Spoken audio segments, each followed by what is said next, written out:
బీజాక్షరాలతో ఉంటుంది. 24 బీజాక్షరాలే గాయత్రికి. 24 బీజాక్షరాలకి ఒక్కొక్క బీజాక్షరానికి ఒక్కొక్క ఋషి, ఒక్కొక్క బీజాక్షరానికి ఒక్కొక్క దేవత. మరి 24 బీజాక్షరాలతో ఉన్న గాయత్రిని నియమంతో చేసినటువంటి వాడికి బుద్ధి వైభవం ఎందుకు రాదు? వచ్చి తీరుతుంది.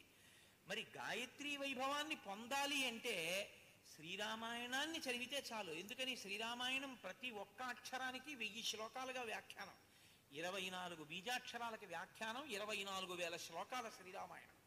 శ్రీరామాయణం చెప్పడం అంటే గాయత్రి మహామంత్ర బీజాక్షర వ్యాఖ్యానము చేసినట్టే లెక్కంతే. రామాయణం చదువుకుంటున్నావు అంటే గాయత్రి మహామంత్ర బీజాక్షర వ్యాఖ్యానములను చదువుకుంటున్నావు అని గుర్తు. కాబట్టి అది ఏం చేస్తుంది? బుద్ధి ప్రచోదనాన్ని ఇస్తుంది. కాబట్టి రామాయణం పిల్లలు వినండి, పెద్దవాళ్ళు వినండి, ఎవరు వినండి, వాళ్ళ బుద్ధికి ప్రచోదనం ఇస్తుంది. ఒక గొప్ప మార్పు తీసుకొస్తుంది. అది బుద్ధి మీద పనిచేసేటటువంటి ఒక గొప్ప శక్తి కలిగినటువంటి